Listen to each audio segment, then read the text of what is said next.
Uh, Assalamualaikum warahmatullahi wabarakatuh. Selamat siang Bapak atau Ibu dosen. Perkenalkan, nama saya Muhammad Dwi Wahyono dari kelas Informatika 05 dengan NIM 21114176. Di sini saya akan menjelaskan materi PPT kemarin yang sudah saya bikin, yaitu tentang keamanan komputer atau computer security. Langsung aja kita masuk ke materinya.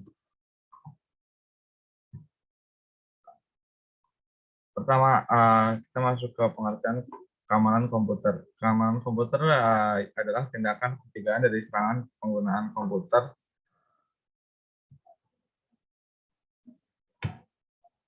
atau pengakses jaringan yang tidak bertanggung jawab.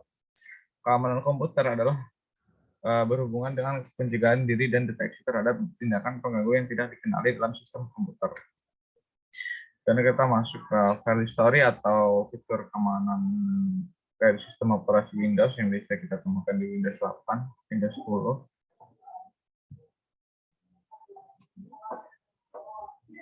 File history ini adalah file operasi Windows yang membackup file penting secara otomatis ketika diaktifkan, sehingga mereka dapat dikembalikan pada titik dalam waktu yang sebelumnya. Untuk mengaktifkannya, kalian bisa lakukan hal berikut ini. Kalian bisa menggunakan shortcut untuk membuka setting aplikasi, kemudian ke update security backup. Misalnya kalian akan menemukan tulisan backup using file history, kalian pilih, kemudian klik add a drive untuk menambahkan drive lokal. Otomatis Windows 10 akan men-scan drive yang terhubung dan menampilkannya dalam format daftar di layar. Kemudian Anda silakan pilih drive yang Anda ingin gunakan. Kemudian fitur tersebut diatur ke on secara otomatis. Itulah cara menggunakan file history di Windows 10. Kita masuk ke keys. Cookie adalah istilah komponen informasi yang berisi rekam jejak dan aktivitas ketika menelusuri sebuah website. Secara sederhana, pengertiannya adalah kumpulan data yang diterima komputer dari sebuah situs dan mengirimkan kembali ke situs yang dikunjungi. Cookie ini aman karena dalam kondisi normal, cookie tidak bisa mentransfer data ataupun malware virus yang dibawa cookie tidak berubah ketika berpindah dari komputer ke website dan sebaliknya. Meskipun begitu, internet tetap internet. Dan Anda tetap harus berhati-hati ketika beraktivitas di dalamnya. Hindari mengunjungi situs-situs yang mencurigakan dan berpotensi bahaya agar informasi di cookie Anda tidak dicuri oleh oknum-oknum yang tidak bertanggung jawab.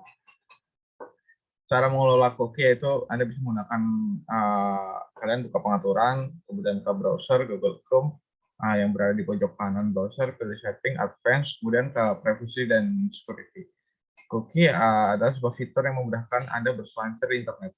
Meskipun begitu, sebaiknya Anda juga menghapus cookie di browser secara berkala untuk menghindari hal-hal yang tidak diinginkan. Kita masuk ke materi selanjutnya, yaitu tentang virus komputer. Virus komputer adalah sebuah program komputer yang dapat mengandalkan atau menjalin dirinya sendiri dan menyebar dengan cara menyisipkan salinan dirinya ke dalam program atau dokumen lain. Virus komputer dapat dianalogikan dengan virus biologis yang menyebar dengan cara menyisipkan dirinya sendiri ke sel makhluk hidup. Virus komputer dapat merusak atau misalnya dengan merusak data dokumen pada komputer Anda, membuat pengguna komputer merasa terganggu dan menimbulkan efek yang sangat berbahaya seperti komputer Anda menjadi lambat.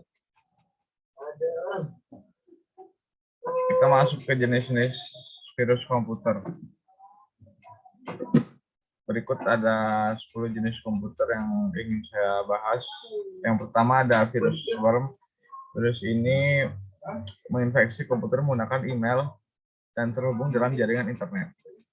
Kemudian ada virus Trojan. Virus ini muncul selalu melalui jaringan internet dan email yang diterima. Yang ketiga ada multiparty virus. Virus ini menginfeksi sistem operasi dan program yang tidak diatasi dan sangat membahayakan kesehatan RAM dan hard disk. Yang keempat ada web scraping virus. Web ini muncul ketika komputer tersambung dengan internet dan mengganggu program dalam komputer. Sebenarnya web scraping adalah sebuah kode program yang digunakan untuk mengoperasikan konten dalam website dan bukan termasuk virus. Sebenarnya, namun karena sangat mengganggu, maka digolongkan ke dalam virus. Kemudian ada fat virus, virus yang bersembunyi di tempat penyimpanan data pribadi dan mampu merusak file tertentu. Virus ini menyembuhkan file sehingga terlihat bahwa file hilang atau terhapus. Yang keenam ada memory resident virus. Virus ini menginfeksi RAM dan program komputer sehingga membuat kinerja laptop Anda sangat lambat dan mengakibatkan program berjalan tidak normal. Satunya adalah komponen virus. Virus ini mengganggu data pribadi milik Anda dan bersembunyi di hard disk. Sangat sulit untuk mendeteksinya karena virus ini merusak format data palsu. Yang ke-8 adalah virus backdoor. Virus ini mirip dengan Trojan, tapi bentuknya serupa dengan file biasa seperti game. Jadi virus ini tuh merujuk mekanisme virus bisa yang mengakses sistem, jaringan ataupun aplikasi yang terdapat di komputer Anda.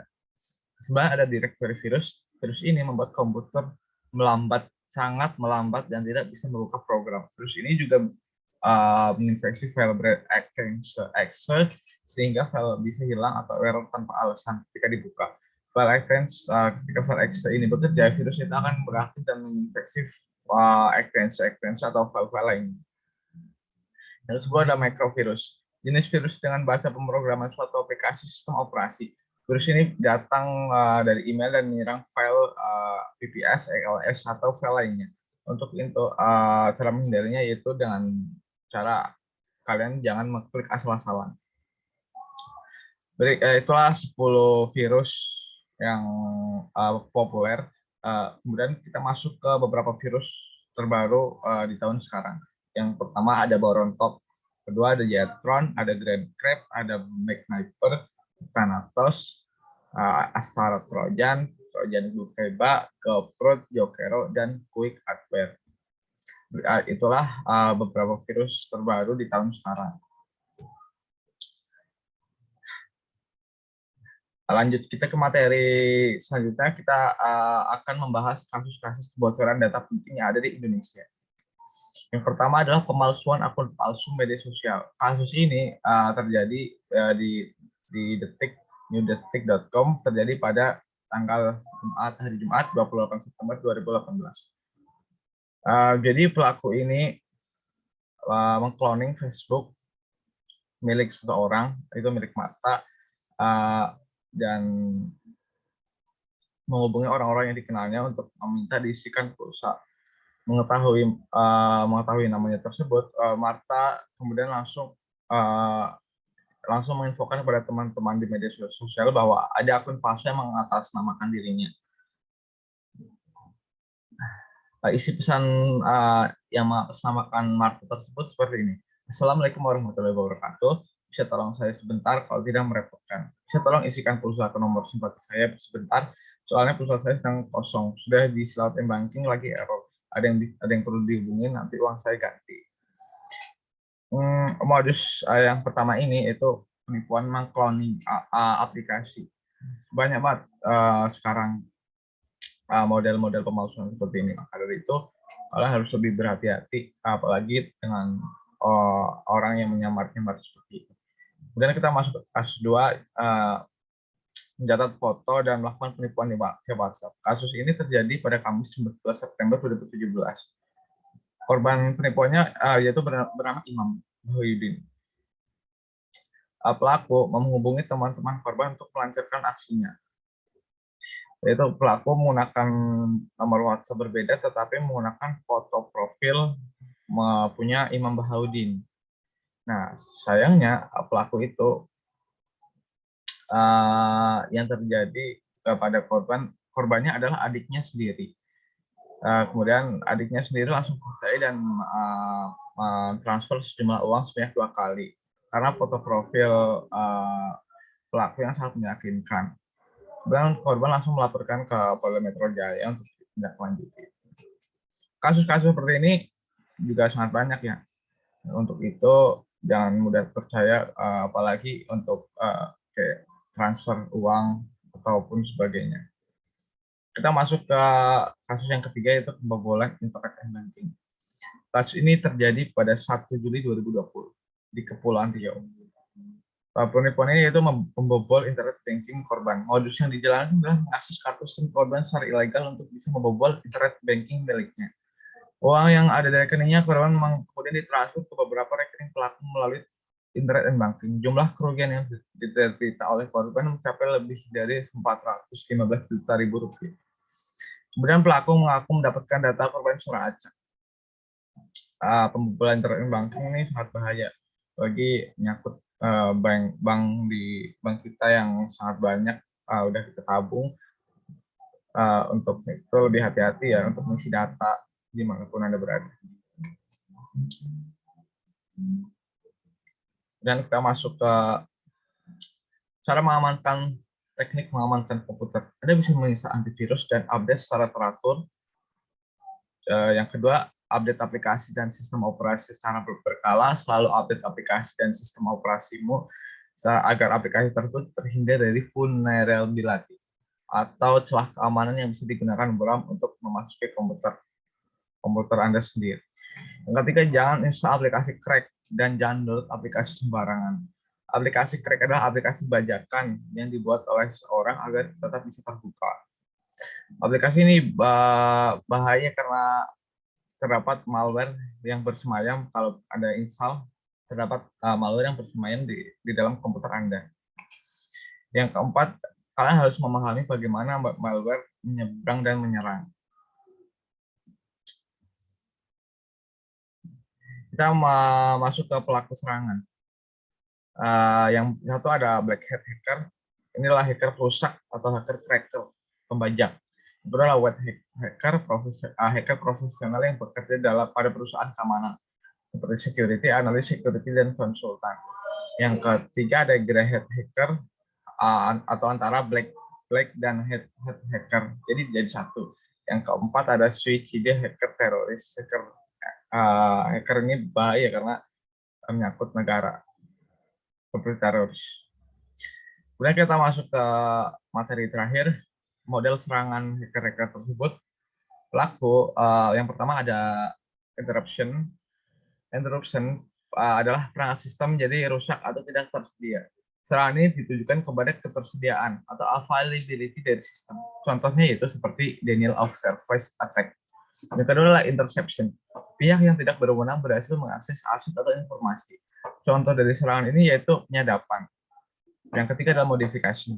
Pihak yang tidak berwenang tidak saja berhasil mengakses, akan tetapi dapat juga mengubah informasi. Contohnya, yaitu serangan ini antara lain adalah mengubah isi dari website dengan pesan-pesan yang merugikan pemilik website tersebut. Jadi website ini memodifikasi web yang sudah dibuat oleh pengguna dan ya tidak bertanggung jawab dan sangat berbahaya sekali. Yang terakhir ada fabrication, yaitu pihak yang tidak berwenang menyisipkan objek palsu dalam sistem. Contoh dari serangan ini adalah jenis memasukkan pesan-pesan palsu seperti email palsu ke dalam jaringan komputer. Ini juga sangat berbahaya. Itulah materi, itu saja materi yang dapat saya berikan tentang keamanan komputer atau security komputer dari saya sendiri. Kalau ada kata-kata yang salah, saya mohon maaf. Wassalamualaikum warahmatullahi wabarakatuh.